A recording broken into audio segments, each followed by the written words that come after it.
কি অপূর্ব গাইলে তুমি সঙ্গীতাদি। স্যারের অমর সৃষ্টি একেবারে তোমার কণ্ঠে যেন নবযৌবন লাভ করেছে। Thank you so much. কি ঠিক বললাম তো আমি? তাহলে আরো একটু জোরে হাততালি হোক। আপনাদের হাততালিতেই আমরা কিন্তু আজকের সন্ধ্যাটাকে জাগিয়ে তুলব।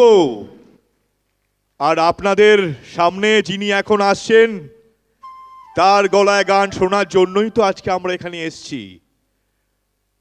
তোমার সুরে সুর বেঁধেছি। মঞ্চে ডেকে নেব আরো একবার অরূপদাকে। অরূপদার কণ্ঠে গান শোনার জন্য আমরা অধীর আগ্রহে দাঁড়িয়ে আছি। আমাদের পরবর্তী গান তোমার সুরে সুর বেঁধেছি। আপনাদের হাততালি আরো একবার হয়ে যাক। ধন্যবাদ, সঙ্গে থাকবেন।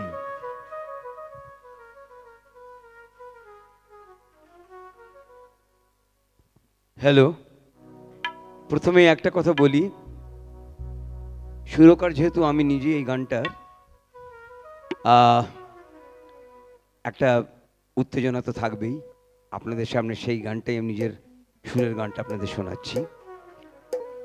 আমার ইচ্ছে এইবার আপনাদের পুনাবাসীরা যদি সত্যি আমাকে ভালোবাসেন বা ভালোবেসে ফেলেছে বা ভালোবাসতে চলেছে, তো আমি এই গানটা সম্পূর্ণ গাইব না।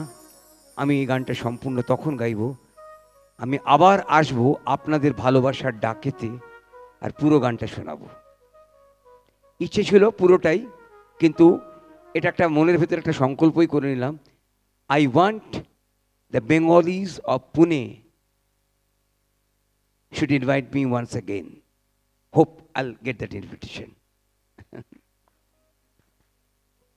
Yes.